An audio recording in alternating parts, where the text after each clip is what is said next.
Je vous dis que je suis un peu... C'est la première fois de ma vie que j'ai fait une conférence. Je remercie premièrement à Dieu, à les esprits,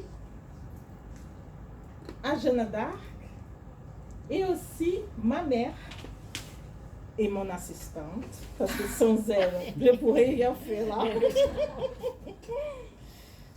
Et c'est vrai que Vera, quand Marianne elle a fait l'exposé de Léon Denis, et j'ai porté ses livres, et j'ai lu qu'est-ce qu'elle avait écrit, que tous les livres qu'elle m'a offert, elle a fait une dédicace bien beau, jolie. Et quand j'ai lu la dernière phrase, qu'on a une traductrice là, j'ai dit, ça y est, c'est vrai. Je crois que c'est le thème que je vais choisir. Parce que je ne savais pas quel thème que de choisir. Et voilà. Mais je vais parler. Autre chose. Je vais commencer avec Léon Denis, un petit mot, parce que Mariana et Kevin nous ont montré très bien son passage, sa vie, son travail dans le spiritisme. Et là, j'ai trouvé dans le livre que c'était une des meilleures biographies, parce que c'était son ami, Gaston Luce. Et j'ai pris qu'il y avait relation avec Jeanne d'Arc. Alors, Léon Denis, il est né à Fou, le 1er janvier 1846, décédé à Tours, le 12 avril 1927. Il y a au Brésil, j'ai vu des conférences qui disent que Léon Denis, il est décédé à Paris. Il fait toujours la confusion avec Allan Kardec. Un philosophe spirit et aux côtés de Gabriel Delany et Camille Flammarion, un des principaux continuateurs du spiritisme après le décès d'Allan Kardec. Là, c'est une photo très connue, en 1870.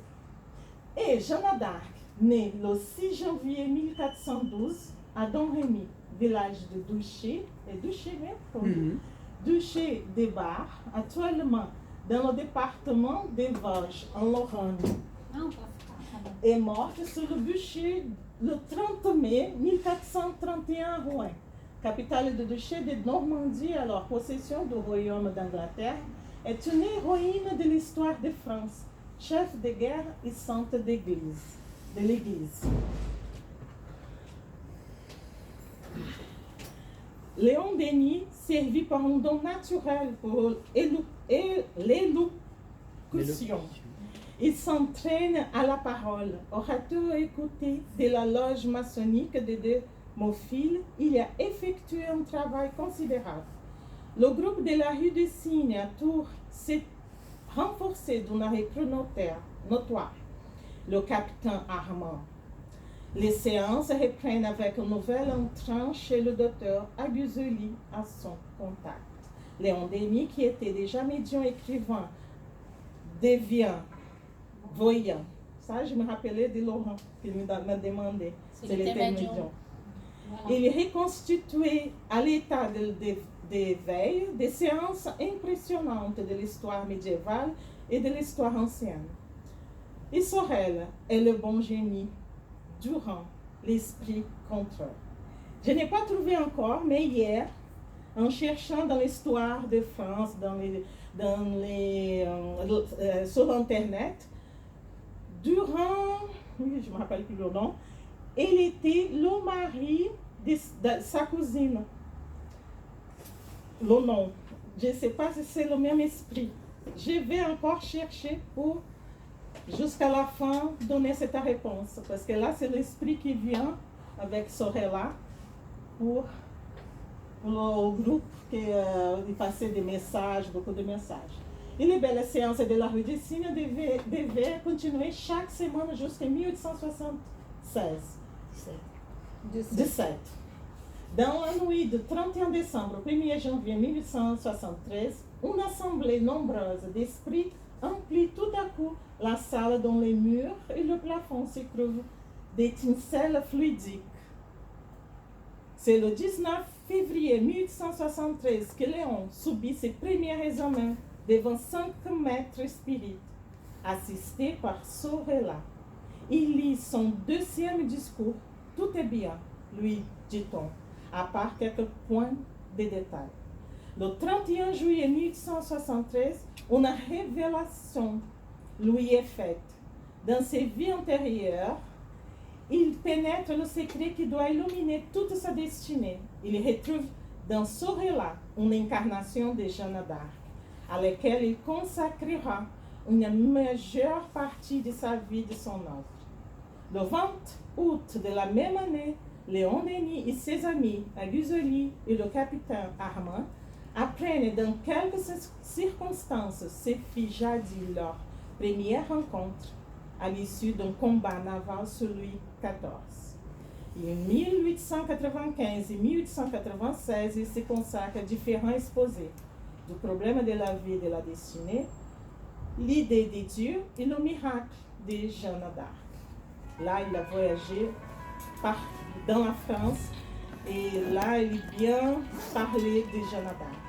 En 1896, il développe sa thèse en 3 grandes conférences. Jeanne d'Arc, sa vie, son procès, sa mort. Jeanne d'Arc, ses morts. Et Jeanne d'Arc et le spiritualisme moderne. Des ouvrages, des essais contradictoires sont nés de ce mouvement d'idées.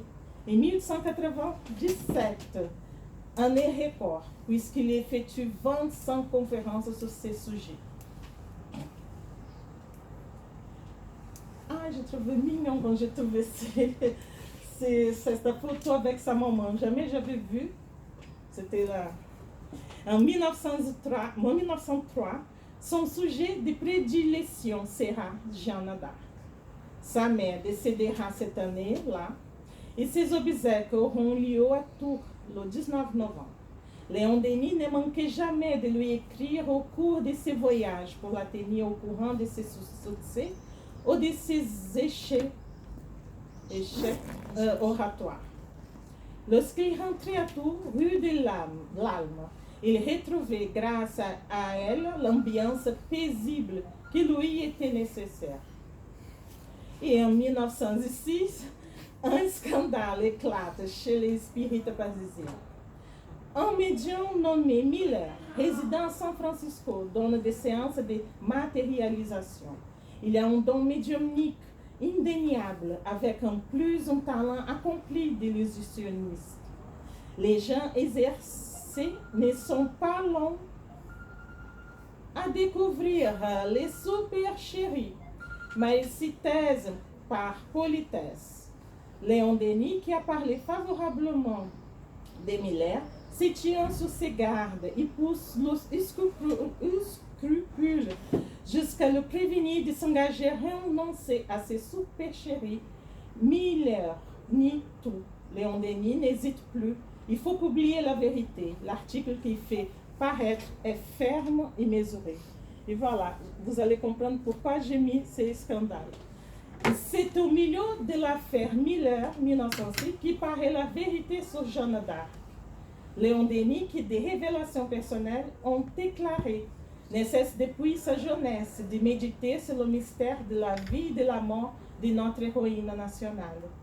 Et du 14 au 18 mai 1910, Léon Denis est convié au titre de délégué de la France et du Brésil au Congrès de Bruxelles.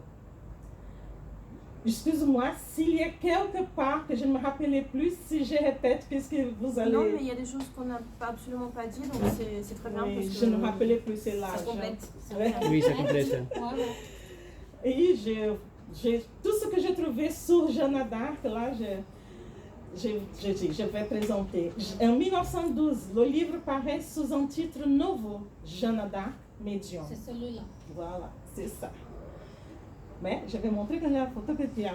Monsieur David Désert, doyen de la faculté de Clermont-Ferrand, après une étude de cet ouvrage, écrit un magistral article dans le lien.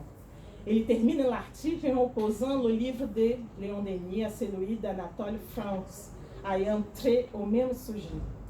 Le livre de Monsieur Denis est un beau et bon livre, comme le livre de Monsieur France est un mauvais et vilain livre. Vous allez voir. En 1926, la dernière révision de ce livre. Là, j'ai trouvé aussi parce que j'ai lu beaucoup de livres d'Arthur Conan Doyle. En 1924, au mois d'avril, qui paraît qui parle anglais, The Mystery of John Doyle. par Arthur Conan Doyle, le célèbre auteur de Sherlock Holmes, c'est la traduction de Jeanne d'Arc médium. Une correspondance des plus cordiales entre les deux auteurs s'en est suivie. Sur Conan Doyle présente lui-même Léon Denis au public en ces termes. J'aime et j'admire tant son livre que je désire vivement suivre le texte, d'aussi près que possible. L'exposé de son sujet est si complet qu'il ne me reste plus rien à dire, si ce n'est que je suis tout à fait convaincue qu'immédiatement après le Christ, Jeanne d'Arc est sur la terre l'être spirituel le plus élevé sur lequel nous avons des récits véridiques. On est enclin à se genouiller devant elle. C'est beau, hein, ça? Là, je dis, c'est durant ce congrès 1925, c'était très connu, que c'est scellé l'amitié de Léon Denis et de Sir Conan Doyle. Léon Denis affectionnait le grand romancier anglais pour le courage qu'il apporte à répondre par l'écrit et par la parole de la nouvelle révélation. Léon Denis, à 80 ans, commence le livre Le génie celtique. Je crois que... Elle en a parlé, Marianne. Jacques, c'était pas celui-là. C'était Jacques. Oui, c'est Jacques qui en a parlé. Tout à fait. Il a fait une présentation sur le génie celtique. Juste à ce moment-là, comme par hasard. Tu viens d'arriver là et on Tu parle viens de de toi. dire, justement, je vais répéter pour vous. Excusez-moi. Non, regarde, écoute, Léon Denis, à 80 ans, commence le livre Le génie celtique. Il t'avait bien exposé. Oui. En effet, c'est à l'instigation d'Allan Kardec que j'ai réalisé ce travail. Nous sommes, nous, Français actuels, le descendant de Gaulois. C'est mon fils qui m'a dit, je dis hier, Gaulois, Gaulois, maman. Latin par la culture, nous sommes celtes par le sang. Je lisais pour lui et lui, je dis rien, tu m'aides, elle d'accord. Jeanne de Domremy, l'esprit bleu, une fois encore, vient bénir ces pages élevées à sa mémoire dans une pieuse et haute pensée. Tel est ce maître livre, tout palpitant encore de la foi de l'apôtre. Livre auquel les messages d'Allan Kardec et de Jeanne de Domremy ajoutent un caractère de sincérité émouvante. La phrase de Léon Denis. Il semble en effet que l'invisible veuille nous éprouver, mesurer notre degré de persévérance, exiger une certaine maturité d'esprit avant de nous livrer ses secrets. Et voilà, c'est ce livre qui tout de suite j'ai connu, c'est Léon Denis, l'apôtre du spiritisme, sa vie, son œuvre, et qui a fait une synthèse de ce livre de Gaston Luce. C'était Lucette d'Amico, c'est une Française qui a écrit aussi un livre sur la vie de Léon Denis qui commence avec sa arrière-grand-mère. Peut-être dans le futur, j'ai ce livre, qu'est-ce qu'il veut faire. Et voilà. Ça y est, elle arrive. Jeanne d'Arc, médium, ses voix, ses visions, ses prémonitions. Oh, c'est beau. Ses vues actuelles, exprimées en ses propres messages. 1910. Et cette photo, c'est Jeanne d'Arc, une statue en bronze par Alençon, en 1895. Et je vais présenter une introduction qui c'est un poème de Allan Kardec, e ele explica tout ce que ces expériences qu'il a eues, l'amour, quand il a commencé à étudier, à savoir sur Jeanne d'Arc. Je vais parler petit peu plus fort pour... Et voilà, j'ai dit, je ne peux pas passer sur l'introduction. C'est vraiment... C'est, comment on dit, quand on rentre, on dit au Brésil, quand on rentre dans la vie de quelqu'un, c'est comme on est dans la mer et on se laisse aller pour le chemin, parce qu'il explique tout. C'est incroyable, Léon Denis avec ses livres. J'ai conseillé à lire, après j'ai pour prêter, je vais laisser dans la bibliothèque pour prêter, qui vaut en portugais aussi. Et c'est vraiment, je suis enchantée. Vraiment, j'ai eu des larmes les yeux. Aux yeux. Les larmes aux yeux. Bon là, et cette question, j'ai sauté, j'ai dit, je vais commencer pour là. Où trouverons-nous la vérité sur le rôle de Jeanne d'Arc dans l'histoire? À notre avis, elle n'est pas plus dans les rêveries mystiques des hommes de foi que dans les arguments terre à terre des critiques positivistes. Ni les uns ni les autres ne semblent posséder le fil conducteur qui permet de s'orienter au milieu des faits qui composent la trame de cette existence extraordinaire. Pour pénétrer le mystère de Jeanne d'Arc, il nous paraît nécessaire d'étudier, de pratiquer longuement des sciences psychiques. Il faut avoir sondé les profondeurs de ce monde invisible, de cet océan de vie qui nous enveloppe, dont nous sortons tous à la naissance et nous replongeons à la mort. Jamais la mémoire de Jeanne d'Arc n'a été l'objet de controverses aussi ardentes, aussi passionnées que celles qui s'élevèrent il y a quelques années autour de cette grande figure du passé.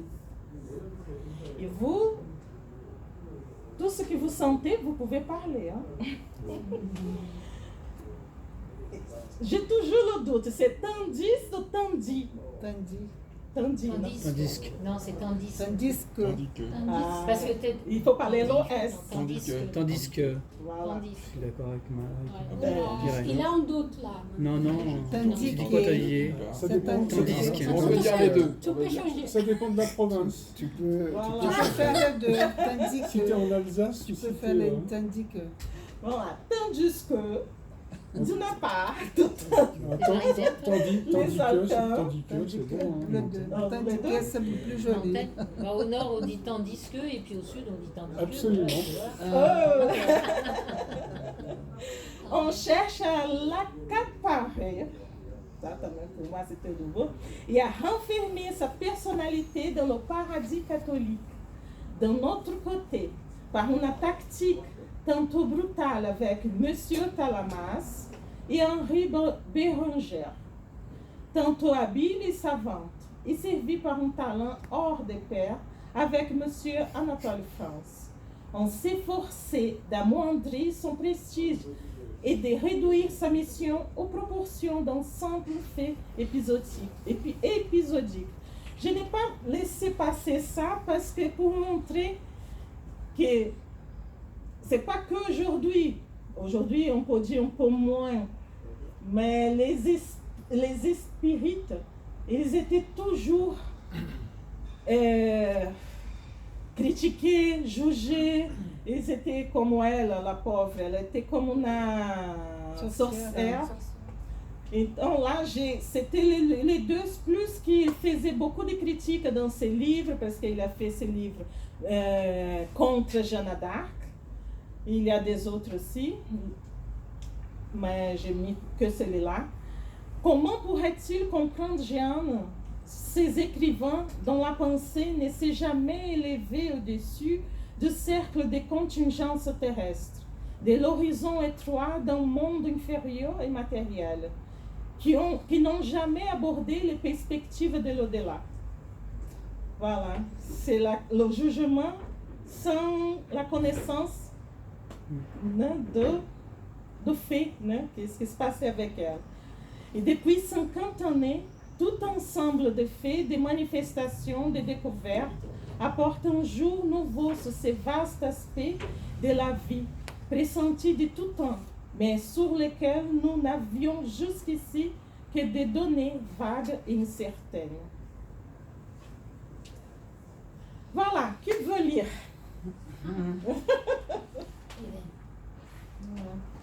Grâce à une observation attentive, à une expérimentation méthodique des phénomènes psychiques, une science large et puissante se constitue peu à peu. L'univers nous apparaît comme un réservoir de forces inconnues, d'énergie incalculable.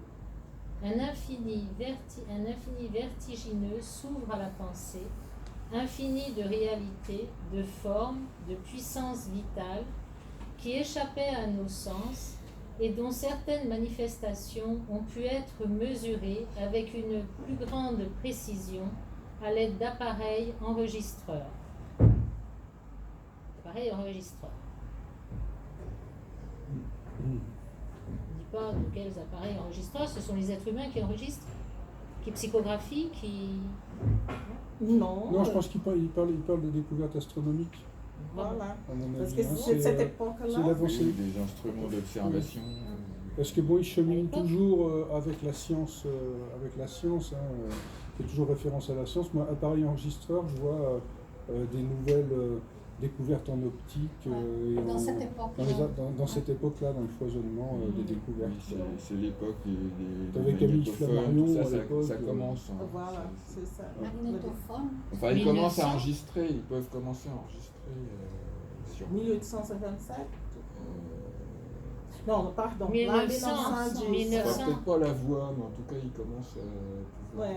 Mais j'ai pas- mesurer et enregistrer des mesures. D'accord, on Ouais. va essayer de comprendre. La notion Oui. du surnaturel s'écroule, mais l'immense nature voit reculer sans cesse les bornes de son domaine et la possibilité d'une vie organique, invisible, plus riche, plus intense que celle des humains, se révèle régie par des lois imposantes. Cette vie, dans bien des cas, se mêle à la nôtre et l'influence en bien ou en mal. La plupart des phénomènes du passé, affirmés au nom de la foi, niés au nom de la raison, peuvent désormais recevoir une explication logique scientifique. Les faits extraordinaires qui parsèment l'existence de la Vierge d'Orléans sont de toutes sortes. Leur étude, rendue plus facile par la connaissance de phénomènes identiques, observés, classés, enregistrés de nos jours, peut seule nous expliquer la nature et l'intervention des forces qui agissaient en elle, autour d'elle, et orientèrent sa vie vers un noble but. Tout ça, tu Voilà. as ramené de là. C'est dans les C'est productions de basé, livres. oui, de Léon Denis. D'accord. Tu veux continuer? J'ai pas mes lunettes, moi, donc c'est bon. Je laisse ma Oh, place. mais c'est pas Non, possible. c'est vrai que j'ai oublié mes lunettes. Je Il me continue. dira. Les historiens du 19e siècle, Michelet, Vallon, Quicherat, Henri Martin, Siméon Luce, Joseph Fabre, Valette de Viriville, Lannéry, d'Arc, ont été d'accord pour exalter Jeanne, pour voir en elle une héroïne de génie, une sorte de messie nationale. Jeanne d'Arc, blessée devant Paris, Henri Martin, Histoire de France, 1886, Burgon, auteur. C'est dans son livre. C'est pour ça que j'ai mis la photo. C'est seulement au XXe siècle que la note critique se fait entendre. Elle est parfois violente. Monsieur Talamas, professeur agrégé de l'université, est-il allé jusqu'à traiter cette héroïne de ribaude, comme l'en accusent certaines feuilles catholiques. Lui-même s'en défend. C'est quoi Rigaud? Je lis là. Pastora. Pasteur. Como uma pastora do Ah, campo, oui, parce do qu'elle est de la campo. campo Paysanne. Oui, paysanne. voilà. Um paysanne, d'accord. J'ai entendu des Parisiens qui arrivaient ici. Oh, ici, il n'y a que des paysans. Oui, c'est vrai. Paysan, c'est ça? Oui. Mais Ribaude, moi j'ai jamais entendu ce terme. Non, Oui, Non, mais Ribaud, non, c'est bonne. Hein. Non, Donc là, vous savez. C'est pas courant, hein. Non, mais c'est un terme aussi qui peut s'appliquer aux gens pauvres, même dans les cités. Une ribaude, c'est une malheureuse, quoi. Voilà, qui vit avec peu. D'accord. Bon. Dans son ouvrage, Jeanne d'Arc, l'histoire et la légende, Paclot et compagnie éditeur, il ne sort pas des limites d'une critique honnête et courtoise. Son point de vue est celui des matérialistes. Ce n'est pas à nous, dit-il, qui considérant le génie comme une névrose, de reprocher à Jeanne d'avoir objectivé en dessein les voies de sa propre conscience. Toutefois, dans ses conférences à travers la France, il fut généralement plus tranchant. À Tours, le 29 avril 1905, parlant sous les auspices de la Ligue de l'enseignement, il nous rappelait l'opinion du professeur Robin de Champuis, un de ses maîtres, sur Jeanne d'Arc. Elle n'avait jamais existé, croyait-il, et son œuvre n'était qu'un mythe. M. Talamas, un peu contraint peut-être, reconnaît bien la réalité de sa vie, mais il attaque aux sources où ses panégyristes ont puisé. Il s'ingénie à rapetisser son rôle sans s'abaisser à l'injurier. Elle n'aurait rien fait par elle-même ou bien peu de choses. Par exemple, ce sont les Orléanais qui ont eu le mérite de leur délivrance. Voilà. Lui, il nie toujours qu'elle a même existé, c'est ça. Voilà, c'était un mythe que... Même exister, non, il n'en est pas arrivé là, mais il aurait bien aimé, quoi, c'est tout. Ah, ils ont bien aimé C'est quand un elle Il a aurait, existé. il aurait bien aimé. Mec, qu'elle- Donc un négationniste de l'époque. alors. Oui. Ah oui. Voilà. Quel- Un négationniste de plus. Un négationniste de plus. Donc c'est à Mais toutes les pourquoi époques. Pierre. Juste pourquoi il ne comprend pas. Parce qu'il ne comprenait pas Parce la que- médiumnité. Parce donc que il devait comprendre. la Ligue de l'enseignement, si tu Voilà. veux, c'est, à cette époque-là, c'est des gens qui sont pas croyants. Voilà. Donc c'est des gens qui sont matérialistes. Ou Et donc- catholique. Et puis une volonté aussi de. Jules Ferry, tout ça, là, donc toute cette frange de personnes, ils croyaient que l'humain avait le pouvoir de faire évoluer, sans le secours de Dieu, la civilisation. Voilà. Et Tout à donc tout fait. ce qui allait rappeler, et aussi, hein, c'est des enchaînements, hein, parce que l'Église catholique n'a pas toujours été super sympa non plus, quoi. Donc c'était aussi Ah non, une manière. Vis-à-vis de Jeanne d'Arc, c'est. Oui, non. Ils ont été c'est eux responsables qui. de la- Exactement, c'est les Donc responsables de son. donc c'était de sa une mort. manière de tuer un symbole qui était un symbole c'était du trop fort catholicisme. pour eux. Voilà. Est-ce que le fait que ce soit une femme aussi, ça dérange? Aussi, oui. hein. Ah bah oui, Oui, quelques oui, femmes, oui. oui, aussi. Ça dérange aujourd'hui, Et t'imagines bien à l'époque. jeune, hein. Ouais. Oui, oui. Et bien jeune. Et puis le fait qu'elle Ouais, entende, le temps fait à qu'elle entende des 19 ans. voix, elle était considérée comme hérétique et une sorcière, oui. Quand Il elle fallait est la morte, brûler, exactement. ni plus ni moins. Donc Deux ans, des deux c'est- côtés, elle était rejetée de toute Ouais, façon. donc elle était rejetée. Des matérialistes et puis des C'est pour ça catholiques. que je n'ai pas sauté ce côté-là pour voir que sa foi, sa croyance, et elle avait une force dans elle qu'on va voir Par la Plus suite, tard. Par la plus suite. tard, par la suite. Et là, j'ai dit, franchement, encore une qui beaucoup souffert parce qu'elle ne niait pas tout ce qu'elle a senti. Hein. Et c'était depuis l'âge de... Je vais laisser parce qu'on va parler. La continuation, Laurent, tu veux? Alors, on en est Henri Béranger et d'autres écrivains ont abondé dans le même sens et l'enseignement officiel lui-même a semblé s'imprégner de leur vue, en une certaine mesure. Dans les manuels des écoles primaires, on a éliminé de l'histoire de Jeanne tout ce qui avait une couleur spiritualiste.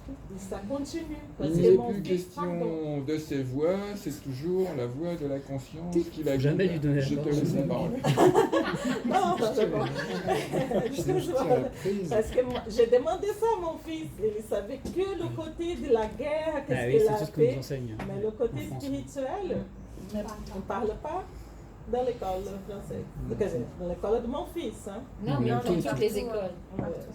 Ce n'est pas au programme. Oui, parce que les écoles Non, c'est pas au programme. les écoles sont laïques. C'est la Donc, laïcité c'est la laïcité de l'école. C'est la Donc, laïcité de l'école, donc, mais c'est très c'est difficile aussi de gérer ça. d'expliquer hein. ça. Et puis c'est difficile au niveau de l'éducation nationale de gérer ce genre de truc. Hein, encore, et d'autant plus maintenant. Parce que là, ils marchent sur du sable mouvant. Hein, ils y vont en douceur. Hein, moi, je le vois à l'école. Hein, c'est pas évident. Hein, parce que les problèmes de la religiosité, c'est quelque chose qui est à fleur de peau dans la société hein, actuelle. Hein, avec tous les mélanges qu'il y a. Donc automatiquement, eux, quand ils parlent de la guerre de 40 et tout, il y a des choses, les juifs, machin. Mais ça, c'était pas vrai. L'autre jour, il y a un truc, une bande dessinée, hier ou avant-hier, ils ont montré en pleine salle de classe. Et il parlait des juifs qui étaient emmenés dans les camps et tout. Et puis un des gamins s'est dit, ben, ça c'est pas la réalité qui fait comme ça. Voilà, tu vois. Et quand même, les Français respectent La beaucoup parce maîtresse que le jour qu'il y a eu, je crois, 1 ou 2 semaines là, il y a eu la fête, À Orléans. non, la fête religieuse des Arabes. Il a dit, maman, plus que la moitié de l'école ne sont pas allés. Exactement, le ramadan. Oui. Exactement, bah, dans l'école où je travaille, pareil. Il y avait la moitié de l'école. Ils ont respect, et souvent ils ne disent rien parce que je demande, je pose des questions pour voir si la maîtresse parle quelque chose sur ça, si elle est d'accord. Non, rien du tout. Ils disent, non, c'est dommage, il y avait plus que la moitié de l'école qui n'était pas là. La moitié de la Et classe. encore, il y avait 2 qui sont allés quand même. Il a comme ça, 2 sont allés quand même. Oh, ma assistante. C'est compliqué. attends. Ça va venir. Ça va revenir, ça va revenir. Calme-toi. On se calme. Respire. Voilà. Ah, Bravo, j'ai récupéré. Allez, Puis on la continue. suite. À toi, Laurent. Alors la différence est sensible. Anatole France, dans ses 2 volumes, œuvre d'art et d'intelligence, ne va pas aussi loin. Il ne peut s'empêcher de reconnaître la réalité de ses visions et de ses voix. ça commence à ouvrir les esprits.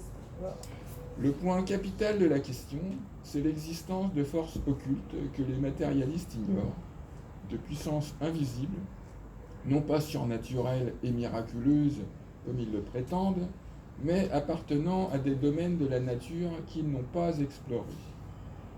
De là leur impuissance à comprendre l'œuvre de Jeanne et les moyens à l'aide desquels il lui fut possible de la réaliser. Ils n'ont pas su mesurer l'immensité des obstacles qui se dressaient devant l'héroïne. Pauvre enfant de 18 ans, fille d'humbles paysans sans instruction, ne sachant ni A ni B, dit la chronique. Elle a contre elle sa propre famille, l'opinion publique, tout le monde. Quel effet sans... Qu'eût-elle fait? Oui, qu'eût-elle fait sans cette inspiration, sans cette vision de l'au-delà qui la soutenait? Représentez-vous cette fille des champs en présence des grands seigneurs, des grandes dames et des prélats, à la cour, dans les camps, partout, simple roturière venue du fond des campagnes, ignorante des choses de la guerre, avec son accent défectueux, elle doit affronter des préjugés de rang et de naissance, l'orgueil de caste, puis, plus tard, les railleries, les brutalités des hommes de guerre, habitués à mépriser la femme et ne pouvant admettre qu'une femme les commande et les dirige. Oui, mais c'est insurmontable, hein, cette histoire-là. C'est pour dire la force de la spiritualité dans cet épisode. Hein.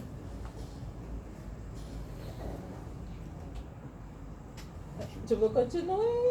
Qui continue à Oui, me allez, allez. Ajoutez à cela la méfiance des hommes d'Église qui, à cette époque, voient dans tout ce qui est anormal l'intervention du démon.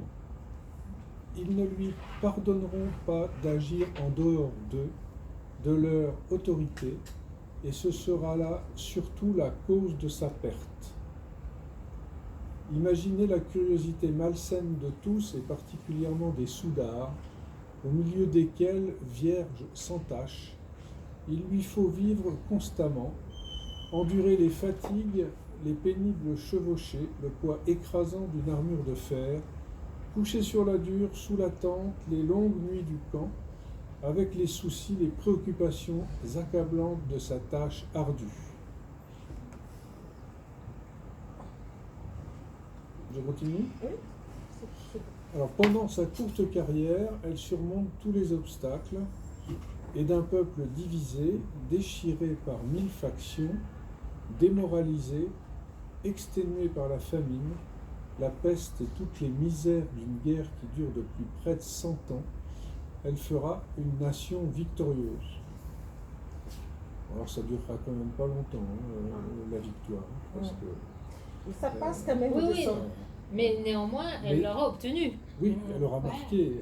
Elle aura marqué marqué le tant recul. et si bien qu'encore, on en parle encore de Jeanne d'Arc. Donc, c'est quand même, ça a été un fait. Elle a remonté la royauté Ah oui, et et lui, puis, il a récupéré Exactement, parce sa que couronne 100 ans de guerre, c'est... et une fortune pour la France aussi. hein. 100 ans de guerre, c'est quelque chose d'incroyable. Hein. Voilà ce que des écrivains de talent mais aveugles, affligés d'une cécité psychique et morale qui est la pire des infirmités intellectuelles, ont cherché à expliquer par des moyens purement matériels et terrestres. Pauvres explications, pauvres arguties boiteuses, qui ne résistent pas à l'examen des faits. Pauvres âmes myopes, âmes de nuit que les lumières de l'au-delà éblouissent et troublent. C'est à elles que s'applique la parole d'un penseur. Ce qu'elles savent n'est qu'un néant, et avec ce qu'elles ignorent, on créerait l'univers. Il est une chose déplorable, certains critiques de notre temps éprouvent le besoin de rabaisser, d'amoindrir, d'éteindre avec frénésie tout ce qui est grand, tout ce qui s'élève au-dessus de leur incapacité morale. Partout où un foyer brille, où une flamme s'allume, vous les voyez accourir et verser un déluge d'eau glacée sur ce rayon, sur ce flambeau. Et voilà. Kelvin ou... J'ai juste une question. J'avoue que je ne connais pas du tout son histoire, donc peut-être que c'est des questions un peu bêtes, mais pourquoi est-ce qu'elle est partie en guerre? C'est une bonne question. Ah, tu vas... ok. Oui. D'accord. On attend. Ça apprend. Cenas dos próximos capítulos. Como pode dire comme ça en français? Les scènes du prochain Le chapitre. prochain chapitre. Non, mais suite au prochain épisode. Suite au plus Suite au prochain épisode. va venir. C'est plus joli. Oui, moi aussi, j'étais... mais pourquoi cette guerre? Cette veine d'aller en guerre, et là, avec le poème de Léon Denis, il explique bien. Kevin ou Marianne? Kevin. A comme Jeanne, dans son ignorance des choses humaines, mais dans sa profonde vision psychique, leur donne une magnifique leçon par ses paroles qu'elle adressait aux examinateurs de Poitiers et qui s'applique si bien aux sceptiques modernes, aux petits beaux esprits de notre temps. Je lis dans un livre où il y a plus de choses que dans les vôtres. Apprenez à y lire aussi, messieurs, les contradicteurs, et à connaître ces problèmes. Ensuite, vous pourrez parler avec un peu plus d'autorité de Jeanne et de son œuvre. À travers les grandes scènes de l'histoire, il faut voir passer les âmes des nations, des héros. Si vous savez les aimer, elles viendront à vous, ces âmes, et elles vous inspireront. C'est quoi ces photos? Voilà, là c'est à Poitiers, en haut. Et là c'est la statue qui était là, que je dis, on ne voyait pas bien. Et partout elle a passé, et après, né, pas à l'époque, mais après, quand ils ont connu bien son histoire, tout ce qu'elle a fait pour la France, ils ont fait une statue en son hommage. Donc c'est des statues de Jeanne d'Arc alors. Voilà, oui. Voilà. À Orléans, il y a une fête tous les ans, une grande fête. T'en parleras ou pas? Oui. T'en Non, parles- mais vous pouvez parler. Non, Parce mais que bah, Non, mais on veut en venir. Vas-y, hein, Le prochain chapitre, ensuite, à la suite. on en parlera plus tard. ouais, parce que c'est beau ce livre, je dis. Il y a un jour, il y a une nuit, il y a une heure, je ne veux pas arriver à passer tout ce qu'elle a passé. Pour moi, c'était le plus important. Et le côté spirituel, que Léon Denis qui a transmis ça dans son livre. Les autres livres, c'est plus histoire, tout ce qu'on va voir, hein, parce que la deuxième partie, c'est ça, c'est sa naissance. Mais là, il parle il donne une façon de tout ce que, de sa vie, mais tout ce qu'elle a senti, tout ce que les gens ont senti aussi, comme les écrivains, les savants. tout ça. Mais en plus, Jeanne d'Arc, ça a été un esprit, elle intervient souvent sur des communications spirites, et elle signe Jeanne d'Arc, hein. Oui. Donc dans l'évangile par exemple, l'évangile selon le spiritisme, il y a des communications de Jeanne d'Arc qui sont dans le livre. Elle était une des esprits qui a aidé à la codification d'Allan Kardec.